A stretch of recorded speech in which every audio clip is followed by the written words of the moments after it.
All right, so today our guest is Tanja Eckart, the UALR Hall of Famer, former AVAC 16s coach of the regional coach of the year. Is that correct?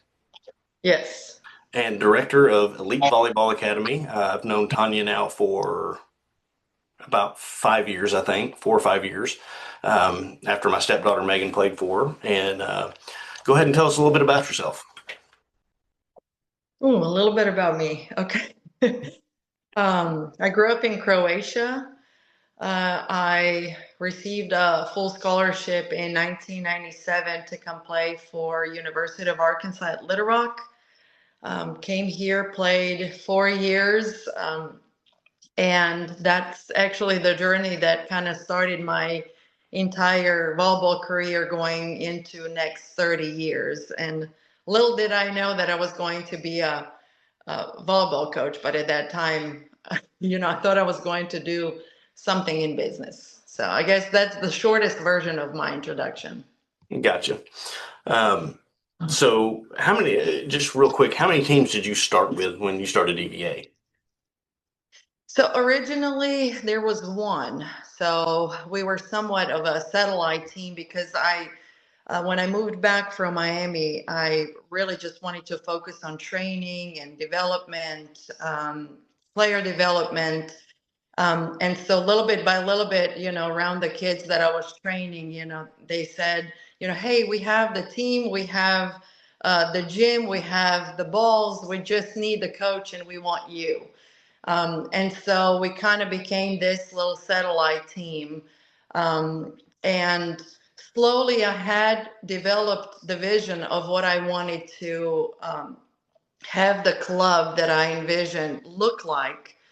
And it just kind of led into Elite Volleyball Academy. And that first year after tryouts, we had 3 teams and slowly built on that, so because my goal was never to be the largest. It wasn't just to kind of add teams.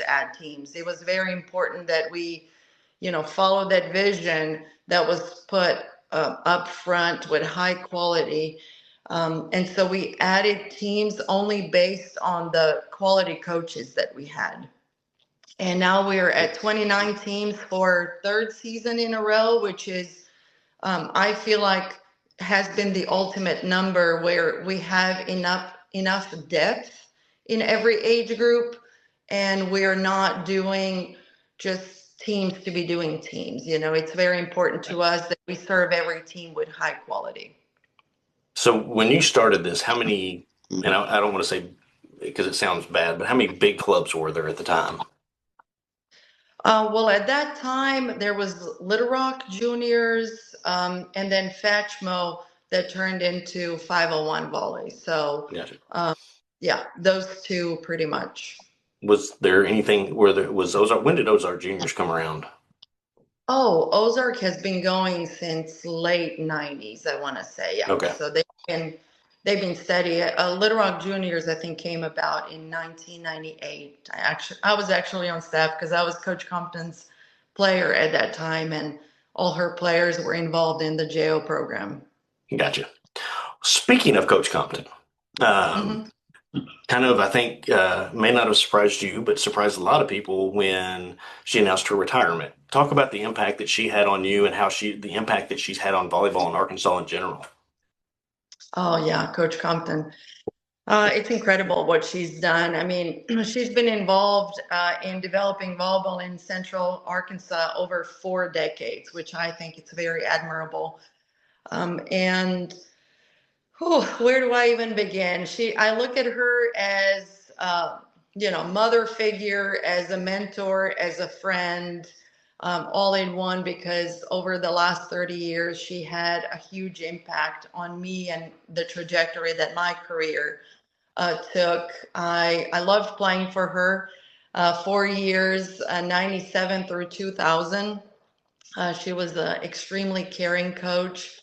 She cared for us as people, and that was one of the greatest things that I've learned as a coach. That if your players know that you care, they will do more things for you. So, Coach Compton, I think she started as a basketball coach. I got asked to start volleyball at UALR in early 90s, developed JO program, Little Rock Juniors, and really kind of jump started that development in Delta region. And now, 4 decades later, she's retiring after it impacted so many generations. So I think her impact is immeasurable. I think we all looked up to her over so many years, and appreciated how she started, how she went about things, who she was. I know I always looked at her as a mentor, as somebody I looked up to and wanted to emulate. So I clearly appreciate the opportunity she gave me to play for her. So I loved my 4 years as a student athlete, and I advocate for anybody who wants to play in college to do it. I think it was the most incredible impact on my life. So Let's talk about those late '90s uniforms. I saw you had posted a couple pictures the other day, and those were some sweet looking unis.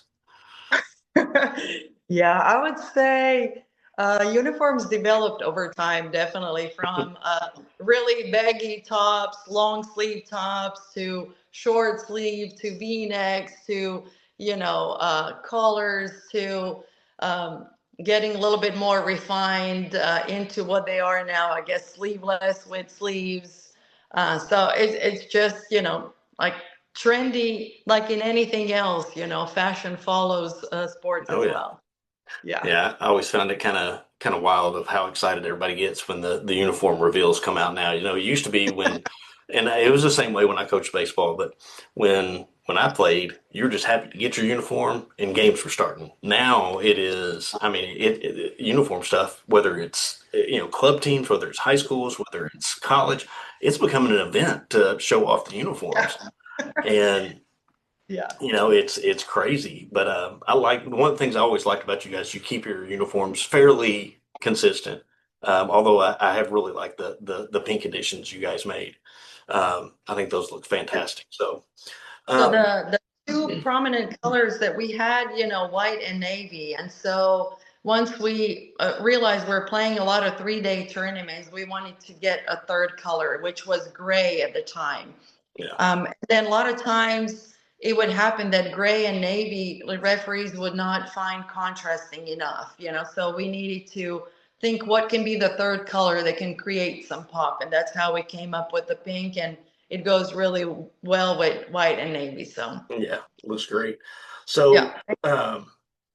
let's talk about a little bit about this year in particular first, because you guys have a pretty large number of bids going into nationals. I mean, your teams have performed well at the qualifying tournaments. They played well during the Delta Regional. So how many do you have going total? We have 5 teams qualified for nationals this year. 4 earned bids at national qualifiers prior to Delta. And then we have one more team from Delta qualifying. So total of 5. Yeah. It's been a great year. Yeah. How many, what's the largest number of bids you've ever had in one year? This This 5. this year is, well, Yes. it's and the neat thing about it is the depth of bids. You have elite teams, you have national teams, you have all of them in there earning bids, which is great. That shows the Yeah. depth of the program. Well, and When so I just want to add to that, previously we only had elite teams going for bids. So Mhm. only 4 teams were really pursuing the bid. So if we would get, 3 bids out of 4 teams, like that was a huge success for our club. This was the first year that well, I guess before we used to differentiate the path of elite teams through USAV nationals and national teams through AAU. And this was the first year that we also put our national teams through USAV qualification process. So, yeah, it definitely shows the depth of our teams. We had 15 national team also earn qualification through winning Lone Star in American bid, and it's a really hard to do yeah, win days and go through the whole gold bracket at national qualifiers. So Yeah, so to have our 15-1-2, 16-1-2, 17-1 qualify, I think it does really show the depth of our program. Well, that 17-2 team was that close, that Yes, close. we're very, very, very close. Yes. And but that's great. And and the thing about it is you face more competition locally now for players because all these other clubs have sprouted up, which is a testament to the growth of the game. But Yeah. it does make it a challenge to and again, I always relate kind of back to when I coached baseball that you thin out some depth sometimes, and so it makes having um, you know keeping the quality players, because some of them, if they don't feel like they're getting enough playing time or whatever, we've unfortunately built this culture of hopping from one place to another. Um, and some of it's good, but it's carried on into college with the transfer portal and everything. Nobody wants to stay and grind it out, and they want to just go somewhere they can go immediately. Um, and I think since when Megan played back, she was in '04, so '03 was I think her last year that she played since she went to school early. Um, Yeah. I mean, it was Ozark, 501, and EVA. Uh, and then you had some smaller clubs, but not to the extent you had Little Rock Junior still. And Yeah. now, you've got four teams operating out of Cabot. You've got Conway Juniors, which has been there for a long time, is Yeah. starting to kind of move up a little bit. So in a state that basically is the size of an area of Dallas at Mhm. best, total state, and you look at some of the teams that they put out, well, they have a massive amount of players to pull from, and but I think with the growth of it is the more clubs, you're just seeing that Mhm. quality of play go up, up, and up, and it's allowing the good thing is I think it allows for some of uh, the lower level teams, not the elite teams, but the lower level teams to play competition here and not have to travel quite as much. And there's been some good And that's volleyball played where, around here. yeah, and that's where, we are trying to differentiate ourselves. Like, EVA, we're not trying to be all things to all people. We want to be the premier program, the cream of the crop, where, um, the best athletes, the most motivated, the most diligent, the ones with the biggest goals do arrive. So I think it's great that there are a lot of opportunities for all the kids, but again, the way we have grown and how we ran our program, really shows that we're not trying to serve every player in the community.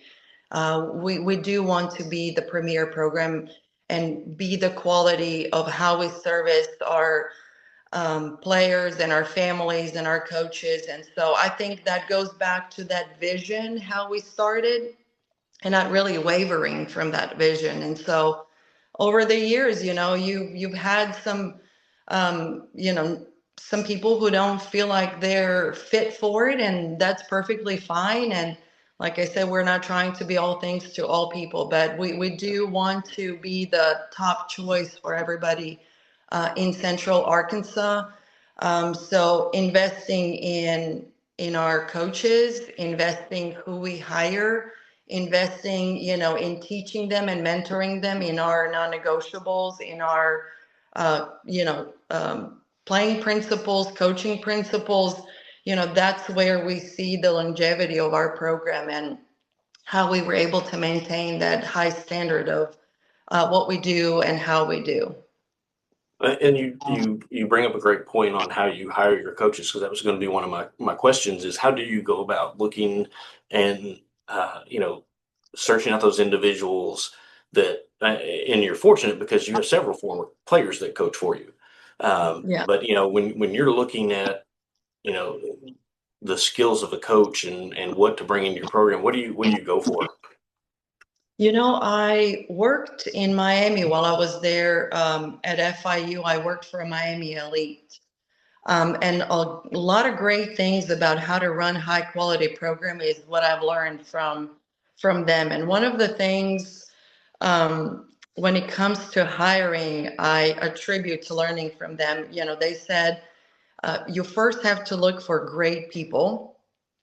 And then if they're willing to learn, you can teach them anything. And so, we're going into our 10th season. So back in the day when, kind of started with me, and then branching out to 2, 3, 4, 5 coaches, I was truly looking at, who do I enjoy being around? Who is a great person that I feel like they would have a great impact on youth community? And then secondarily almost came like, okay, knowing volleyball was pretty awesome, but if they were willing to learn, I was willing to mentor them. And so I saw myself in this role of, I'm going to develop coaches. I'm going to really invest in teaching them, because I felt like the strength of the program came in that. If you invest in people who are part of your organization, they will feel valuable. They will feel like you care for them, you support them, you give them tools and resources, and then they will be more likely to stay. And so I feel like over these 9 seasons, going into our 10th season, I would be losing coaches to, moving out of state, moving out of town, changing careers, jobs being, hard, demanding, where they had to balance. I felt like I wasn't necessarily losing coaches to other clubs. And I think that was a huge part of our development, that, we had that longevity through people who we invested in. Yeah, because and I don't think people quite understand what the grind is of coaching, because it's not a glamorous position. It's not you're not out there making $300,000 a year. Yeah. You're doing it because you love teaching kids. You hope that's Yeah. what they're doing it for. That's what most Yeah. coaches are out there doing it for, and that want to continue to push the game. It is a lot of long hours. It is a lot of personalities that you have to manage. Um, and then on top of the players, you have to manage the other part, the parents. And we Well, and can be a so pain part of, sometimes. and I wanted to kind of interrupt there to add, part of that longevity became in, not just mentoring coaches to really buy into your vision and buy into your principles, what you wanted to see throughout the club, because it was important for us to have some non-negotiables. Hey, you as a new coach will come in, you'll have a certain skill set, you'll have a certain, philosophy, you'll have certain things that you will impact your team through. But here's the list of non-negotiables, and this is EVA way. And so it was also important to protect coaches in that process. And so setting a really clear expectations for parents, setting a clear set of rules about the communication line, and what takes place, throughout the season, and how they can bring their grievances, instead of going straight to coach. That was one way that I allowed, coaches to stay longer in this, because I tried to be a filter for some of those things. You have to come to me first, so that way I can see, can I solve it without involving coach? If I do need to involve coach, is it something where, I'm trying to mentor them through the process, or we have to meet together and kind of find a common solution. But coach had a lot of support through those things, and I feel like that was one way that we were able to maintain coaches over the years, because I didn't want people to get to a point where they're just constantly bombarded with every single little thing, and they're coming to a point like, I don't want to do this. It's too much. So Yeah, it can be, especially for ones that care a lot. So moving from the coaching aspect, let's talk about the number of players that you've provided an opportunity to go to college for over the years of your club. I mean, you've had some pretty high profile players too up at Arkansas now, and Romani and Lacey. Um, yeah. at the Division I level, you've got from Megan's team, Megan and Kennedy, that both went to Division I. Kennedy now being at Temple, and the where I Have Jen really Rutgers. Yeah, yeah, that's right. She transferred to Rutgers. I forgot about that. I don't know why. I've been talking to somebody about her the last week. Probably one of my favorite players that I ever met in the program was Jenna. I mean, she was just phenomenal. I mean, she was a great kid. Not that any of them weren't, but she was just different. Yeah. But, talk about that transition because you taught me a lot because, here I was a baseball guy that came into all this and, was helping Megan along with things. And don't do that. Don't cut a video. That's not a good shot. Don't cut that. Don't. That's too long. You're making your videos too long. You taught me a lot of those basics. But talk about the availability of, and you talked about your program's not for everybody. It is wanting to be one of those elite programs to give kids that college choice. Um, and how does EVA prepare them for that next level? Um, that that you've had so much success with because you've had a ton of players that have gone D2 and D3 as well, which to me any opportunity you get to play is 4 more years of getting to play the sport you love. So the level is not a big deal to me, and that's what I tell kids all the time. Yeah, and it's not about the level. Some players have a goal of playing at the highest level that they can. Some players have a goal of playing for the specific university. So it's really important when you're in that process and you realize, hey, I do want to be a student athlete in college. What are some of your non-negotiables? Is it the proximity from home? Is it the size of the university? Is it a specific program? We had players, that are like very specific with what they want to study, and so it's not about just fitting in any volleyball program. It's just going to either this or that university because they fit academically what they want to do. So and there's some really great local programs that have attracted a lot of great kids from the area. So everybody has a different goal, and I think where I come into the play, I feel like my knowledge from both sides is really valuable, even though the recruiting process changed over the years tremendously, from 2005 when I was at FIU as a recruiter, going into tournaments with this big book, Yeah. of flipping pages and like looking for where the kids are to now, of course, everything being on everybody's phone, university athletes. So, but ultimately, the same is still there. Coaches are looking for the great fit in a player, skill fit, character fit, and kids are doing the same. I want to go to a program where I can make an impact and I want to play. So, um, some of the other things impacted, clearly, COVID year, added years, that was something that presented a challenge for some high school freshmen going into. Then there was a transfer portal. So getting some players who are maybe from junior college or within experience, became a little bit more marketable. But ultimately, all of them will still need high school freshmen. So I think, it became a little bit harder, but those who really seek to be college athletes, I still think they can find their way through. No.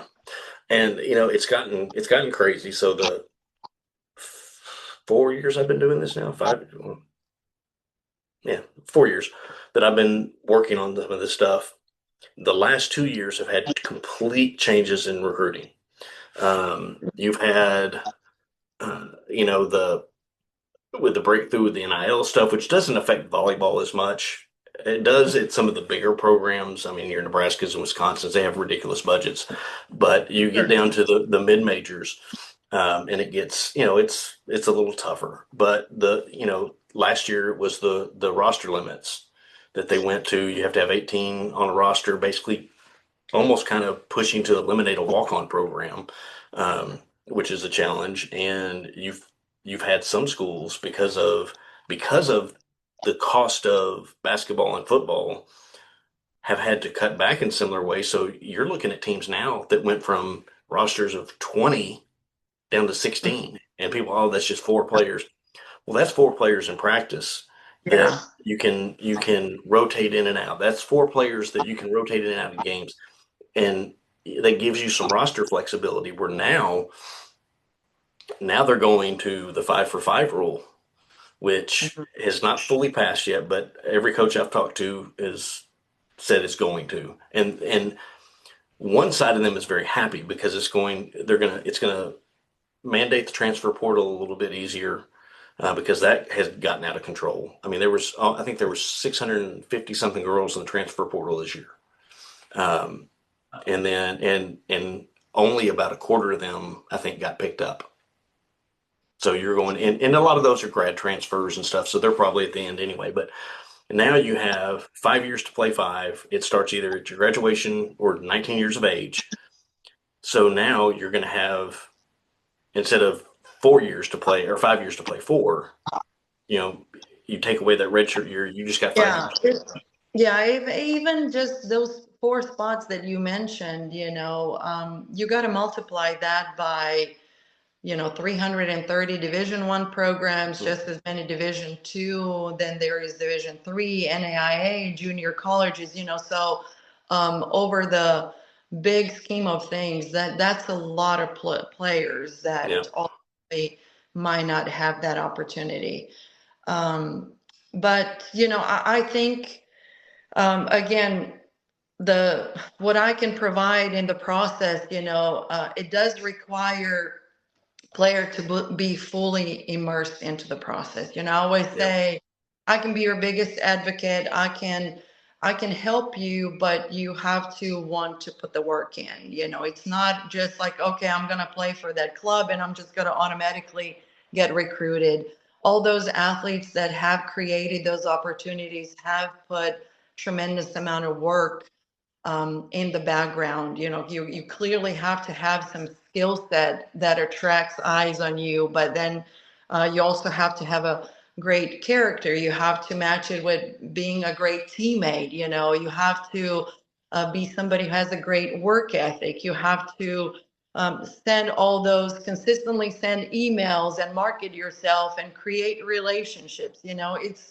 It's easier than to come in and advocate on someone's behalf and talk about their intangibles after they have already put all that work in. yeah, So yeah, so it does require a lot of work on athlete side. And then I feel like, the relationships that I have over being in volleyball for 30 years now.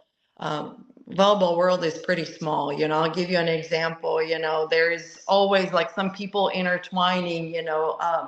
Club director that I met through just running into her and playing court next to her, realizing they were both club directors, and then a few years later, now she's the head coach of Drury University. And hmm so she was at yeah. 417. Is Yes, that right? yes. Yeah, So that's just one small example of how, constantly, like, our lives and are intertwined, and everybody is one person away from knowing oh yeah, everybody. and you have 2 players there.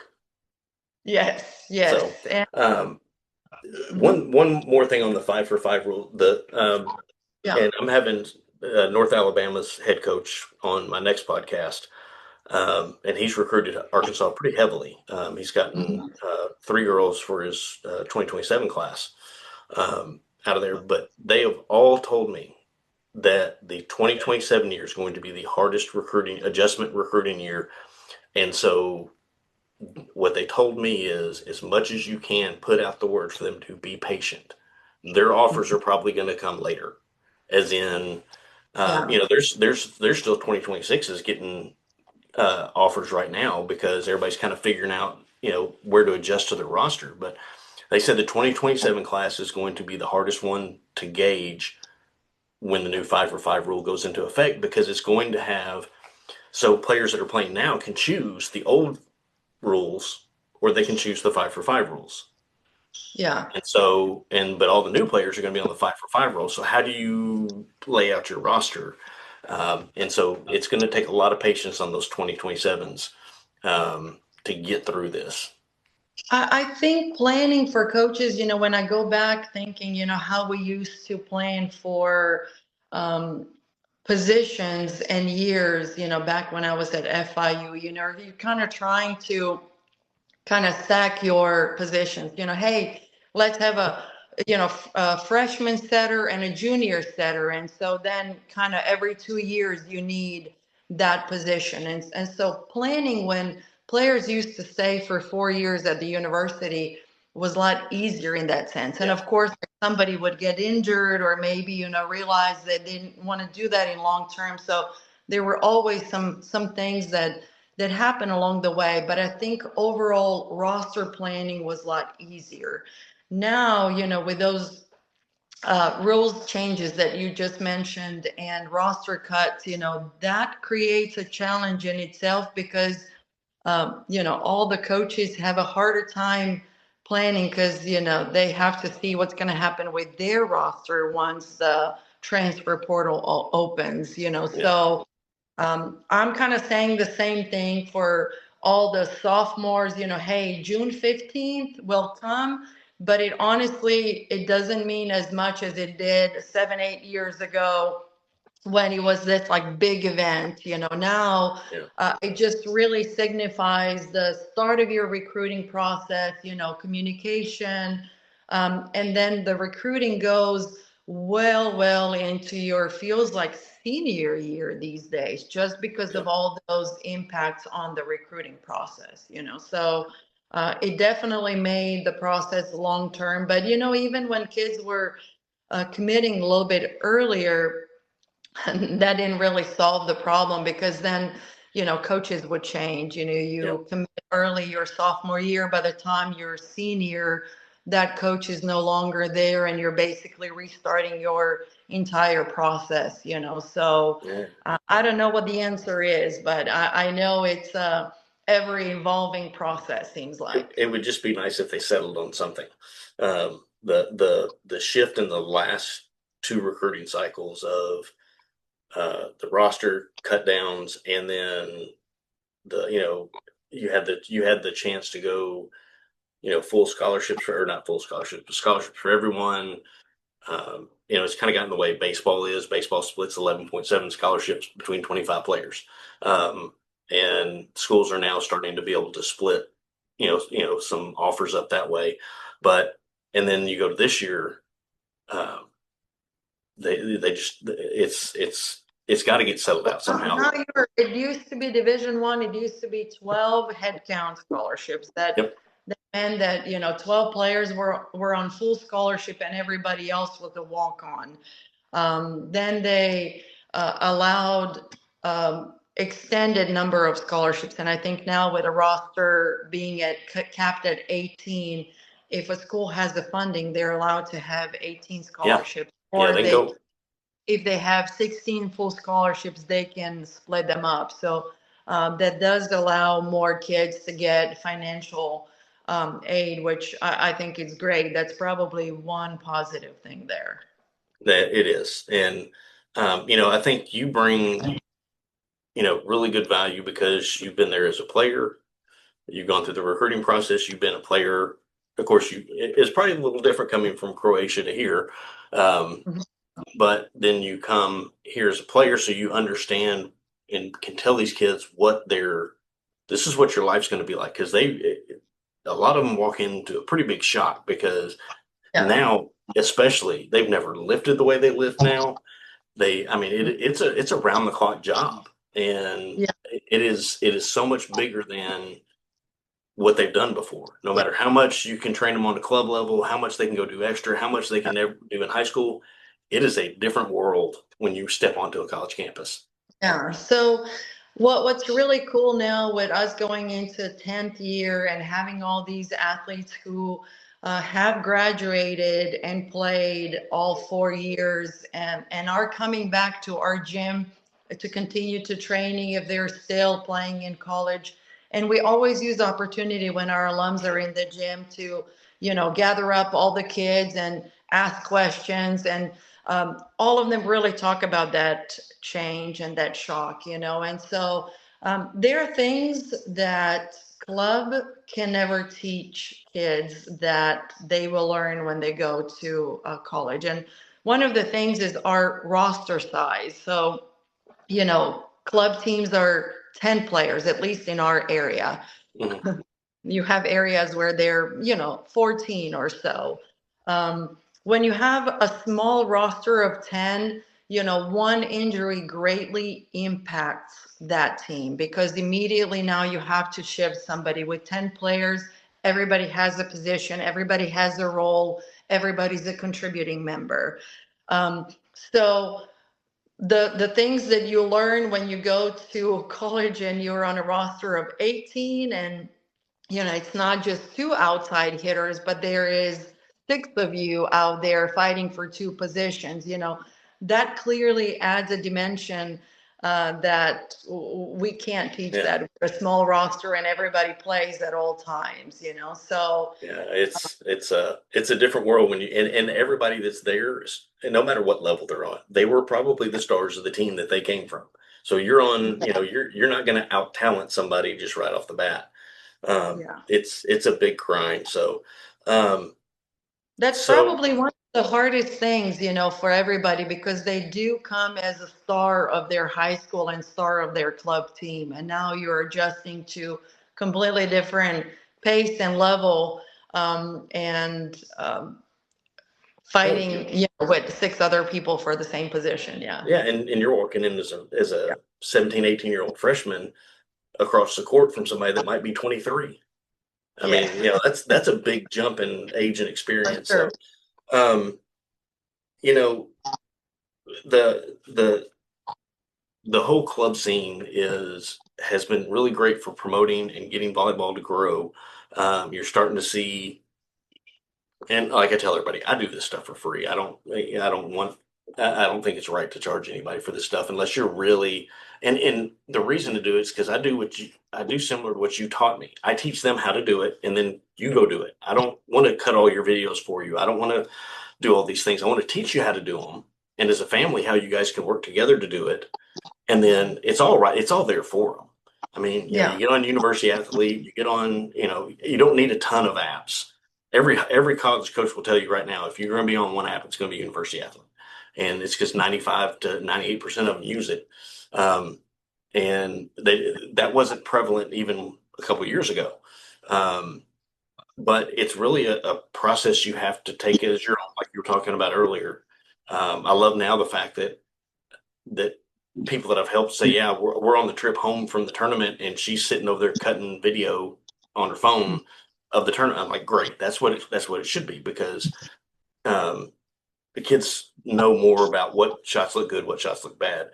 Um, but it's really neat to see the attention that Arkansas is getting overall. I think there's the talent the next couple of years, especially the 2018 class and the 20, or I'm sorry, 28 class and the 29 class have some amazing talent. And that's not discounting the 27 class, but you're looking forward to those two classes. And the one thing we got to figure out is how to do we get some of these 6 foot plus tall girls from Northwest Arkansas to move down to Central Arkansas, because they're everywhere up there. I Yeah, mean, well, Northwest Arkansas has four Fortune 500 companies out there that bring people from all around the United States and the oh world, yeah, So it's oh a yeah, different gene pool out there, Same, you were earlier mentioning, Dallas, Dallas metro area has probably more people than the entire state of Arkansas, and plus all the pro teams out there. I mean, again, it's a different gene pool, but I do think Central Arkansas has done incredibly well on the national scene, and how well so many clubs and teams are competing, and earning bids. I think Delta region is leaps and bounds where it was, 15 years ago, 10 years ago, 5 years ago, continues to improve. And it's really great to see so many kids love volleyball, play volleyball, and want to get better. And I think it's great. Well, I appreciate your time, and I always end one of these with kind of five kind of quick questions. So it's quick question, quick Okay. answer, and nothing crazy. They're all volleyball related, so not gonna get you in trouble or anything. Okay. Uh, what's the most underrated volleyball skill? Ooh, most underrated volleyball skill. Probably, I would say, out of system setting. Like that Okay. would be something that's becoming huge in your team's ability to compete and win. And so we're spending a lot of time on that in our gym. We're putting a lot of emphasis on that and overhand digging probably. All right. What makes a player coachable? Hmm. Yeah, I it makes them coachable if they hear the input that you give them, information that you give them, and then immediately try to execute that. It doesn't mean it's going to be a perfectly done, but a coach can see an intent to apply that feedback. We have a lot of kids that I say they're polite but not coachable. They can say yes, ma'am, and yes, coach. Yeah. But then you don't see that application of the feedback. Yeah. So, yeah, being coachable is definitely applying it. Okay. Next one. When are we going to see an EVA alumni game? Oh, yeah. We have actually thought about that a lot because we do have a lot of players just kind of figuring out, I guess, the time of the year.